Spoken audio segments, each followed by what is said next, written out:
Entendes o que estás lendo? O podcast que te leva através das páginas da Bíblia, livro por livro, capítulo por capítulo. Uma exposição bíblica emocionante. Aperte os cintos e embarque comigo nesta viagem.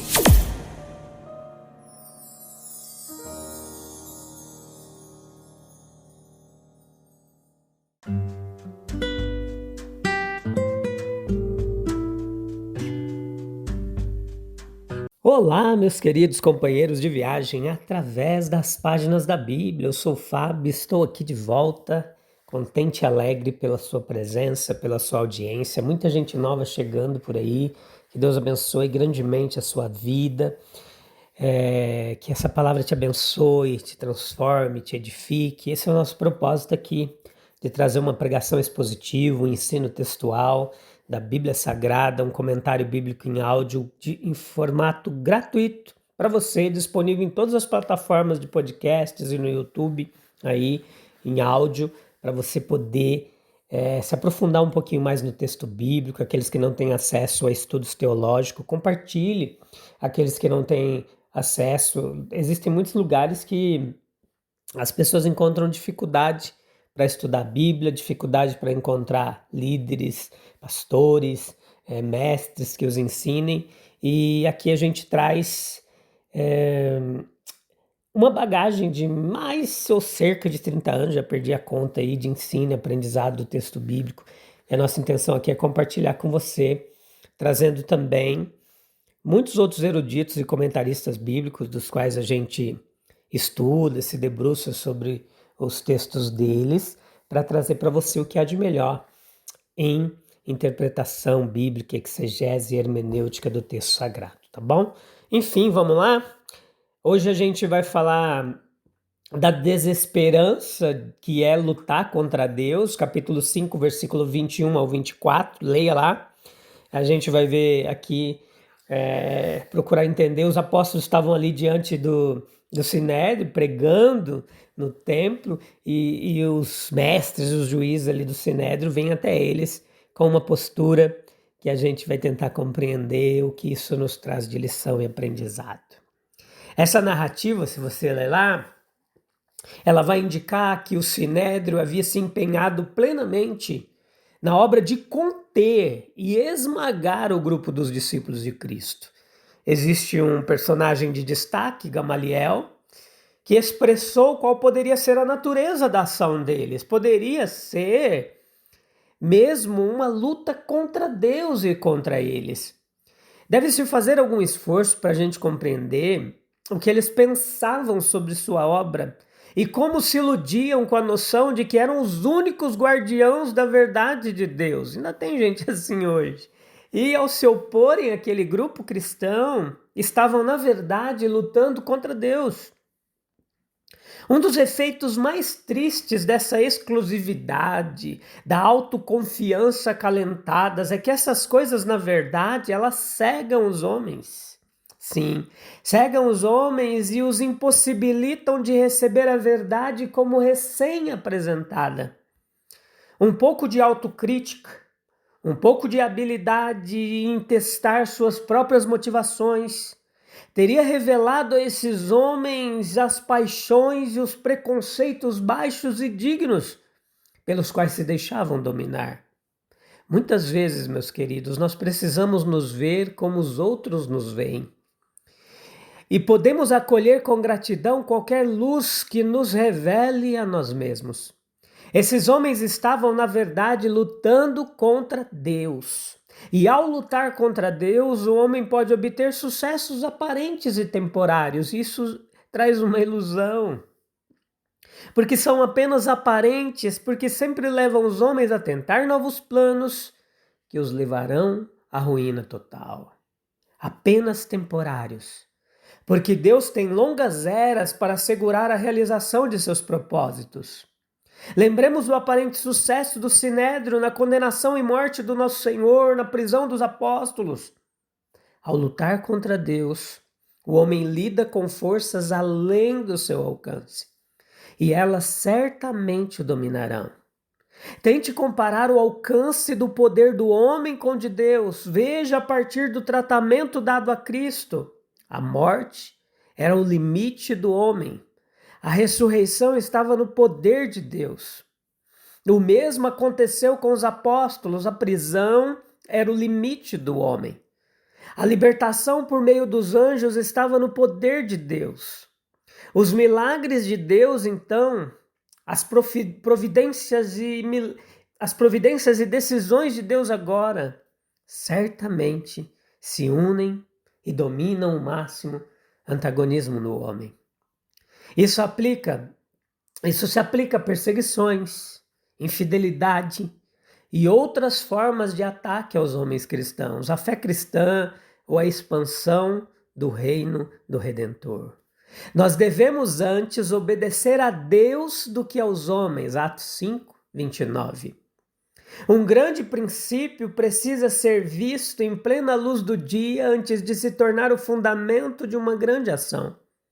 O fanatismo toma sua força da noite da ignorância, não do meio-dia da verdade. A perseguição ela pode se justificar com base na obediência a Deus, mas prova não ter direito a tal princípio porque destrói a liberdade. O grande requisito diante de nós é a obediência a Deus. Essa é uma exigência abundantemente estabelecida nas Escrituras, na consciência, no ensino da providência, em conexão com a verdade revelada e especialmente naquela orientação inspirada da qual nenhum homem verdadeiro e sincero fica sem. Ela é reforçada pela obra da igreja, pelos perigos do mundo, pelo engano do coração, pelas promessas da palavra de Deus. É recompensado pela sensação de força interior, pela superioridade às circunstâncias, pelos sucessos no esforço cristão, se não plenamente neste mundo, na eternidade. Leis humanas, exigências humanas, erros humanos, paixões humanas, todos podem dizer: obedeça a voz do homem e não a de Deus. Mas precisamos do Espírito Santo, sustentando a obra de Deus em nossos corações, penetrando os enganos do mundo, armando-nos com preparação espiritual contra inevitáveis ataques externos. Versículo 30 ao 32 deste capítulo 5 nos traz à tona a cruz e a coroa. Nesse discurso que Pedro fez ao Sinédrio, nós temos outro exemplo do Evangelho. A mais baixa profundidade da vergonha terrena, ao qual matastes pendurando no madeiro, versículo 30. O Filho do Homem foi feito um pouco menor que os anjos, sim, um filho do homem para o sofrimento da morte, Hebreus 2:9. Ele se rebaixou ao nível da nossa humanidade a fim de provar a morte por todos. E ele passou por essa experiência em sua forma mais terrível, na escuridão, na dor, na vergonha, no abandono, na inexprimível agonia da alma. Ele desceu deliberadamente ao ponto mais baixo a que podia se rebaixar para poder terminar a obra que o Pai lhe havia confiado para fazer. O Deus de nossos pais ressuscitou a Jesus. Deus, com a sua destra, o exaltou a príncipe salvador, versículos 30 e 31. Do mais alto trono de glória à cruz, da mais profunda aflição ele havia subido, e agora ele ressurgia da sepultura para o trono, para o assento do poder e da bem-aventurança celestiais. Ele se tornou um redentor entronizado, um salvador soberano, ocupando o primeiro lugar na hierarquia celestial, dispensando a salvação aos filhos perdidos dos homens e recebendo a homenagem voluntária, o serviço afetuoso da multidão que ele redimiu. Que posição mais honrosa e abençoada podemos conceber do que a de alguém que, sentado no mais alto posto de honra, confere a melhor de todas as dádivas imagináveis e recebe em troca a mais livre, a mais rica e a mais jubilosa adoração e serviço de seus redimidos, tanto daqueles que estão perto de sua pessoa nos céus, quanto daqueles que o servem e se esforçam,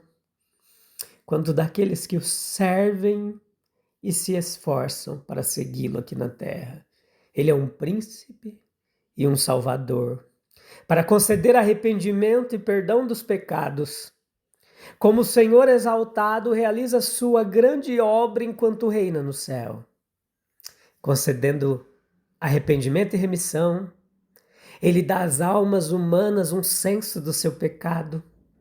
Ele lhes concede, por meio de seu sacrifício expiatório, o perdão pleno e gratuito de seus pecados. E assim ele afasta os homens de sua iniquidade em todos os lugares e o restaura ao favor e assim ao feliz serviço do Supremo. Os apóstolos, eles puderam assegurar ao concílio que essas coisas eram assim. Eles poderiam colocá-las além de qualquer dúvida na medida em que, primeiro, eles próprios foram testemunhas dos fatos, e segundo, o Espírito Santo confirmou o testemunho deles pelos sinais e maravilhas que os capacitou a realizar. Nós também temos testemunho, tanto humano quanto divino. O testemunho humano dos apóstolos de Nosso Senhor, também de todas as almas cristãs em todas as gerações seguintes, que testemunharam por ele, pelo poder de sua graça, e também a certeza de nossos contemporâneos, que se alegram na liberdade com a qual ele os libertou. O testemunho divino daquele gracioso Espírito de Deus que opera convicção, conforto, santidade e força dentro de nós. Deus o exaltou. O templo judaico era um símbolo material do método divino da graça. A câmara principal era o lugar da glória de Deus, a câmara da presença interior, a mais próxima do grande rei. Sua principal característica, o propiciatório, era uma proclamação de amor a todos. No entanto, o acesso à bem-aventurança só era possível pelo caminho designado, através dos ritos e pessoas consagradas. Assim, a vontade e a justiça de Deus eram sustentadas ao mesmo tempo que sua misericórdia. A salvação divina, ela se baseia em fatos. Uma história pessoal, um acúmulo de evidências históricas, uma ascensão de Belém ao trono celestial. O sobrenatural, ele é absolutamente necessário para sustentar o espírito humano em sua maior emergência. A mão direita de Deus deve ser vista, deve ser visível. Não podemos depender apenas da compaixão, sabedoria ou forças humanas. O duplo caráter de Cristo atende à dupla demanda da alma, a grandeza do Rei e a compaixão do Salvador.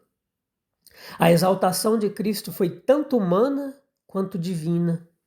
E nós reconhecemos o grande fato da mediação e da reconciliação. O que era verdade para Israel é verdade para nós. A situação do mundo judaico era a condenação de todos os homens. E se Deus assim operou por nós, como escaparemos nós se negligenciarmos tão grande salvação? É interessante notar como a concepção judaica do Messias, como um rei conquistador da casa de Davi, deu forma e tom às ideias anteriores que os apóstolos tinham de seu Salvador ressuscitado. Sim, ele provou de fato ser um rei em um sentido completamente diferente em que o consideravam. E a princípio sentiram uma grande decepção com o esmagamento de suas esperanças nacionais, mas ainda sabiam que ele era um rei e gradualmente adquiriram noções mais claras da espiritualidade de seu reino e livremente afirmaram seus atuais direitos reais, exigindo a submissão imediata dos homens à sua autoridade.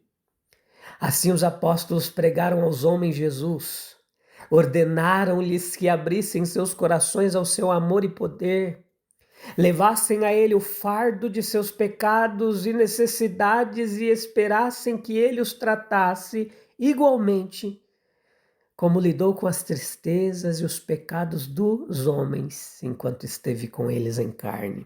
Esta é a grande glória da mensagem do Evangelho e o ponto ao qual deve ser dado proeminência em nossos tempos. Jesus vive, ele é exaltado, ele mantém sua comissão, seu Pai trabalha até agora e ele trabalha como príncipe. Ele exige nossa submissão e obediência. Como nosso Salvador, ele toma sobre si todo o nosso caso, liberta, redime e santifica. Que esperança pode ter o homem ao se colocar contra aquele que venceu até a morte? E se Deus exaltou a Cristo como príncipe salvador, quem ousará resistir à sua autoridade com sucesso? Vamos orar? E aí a gente encerra mais um episódio, tá bom? Procure um local calmo e tranquilo se você puder, se for possível. E vem comigo, no mesmo espírito, na mesma fé, na mesma comunhão, falar com Deus. Senhor Deus, abre os nossos olhos para que a gente nunca venha lutar contra tua vontade. Ainda que ela nos confronte, muitas vezes ela vai de encontro à nossa. Dá-nos um coração quebrantado, Pai. Pronto, disposto a te obedecer. Mais a ti do que aos homens. Sensível à ação do teu Espírito. Submisso ao reinado do teu Filho, atento à tua voz. Que possamos reconhecer a tua mão. Atuando, trabalhando, agindo. Que possamos, mesmo que ela nos corrija, venhamos aceitá-la. Que a gente continue a te seguir com fé, com reverência, reconhecendo em todos os nossos caminhos a tua presença salvadora. Jesus Cristo, tu és o nosso Salvador. Obrigado por mais essa oportunidade. Abençoa todos os nossos ouvintes em nome de Jesus. Que joia! A gente continua firmes e constantes, sempre avantes. E no próximo episódio a gente volta para continuar meditando no texto da Palavra de Deus. Eu te encontro lá, sem falta. Um abraço. Deus abençoe. Até breve. Tchau, tchau.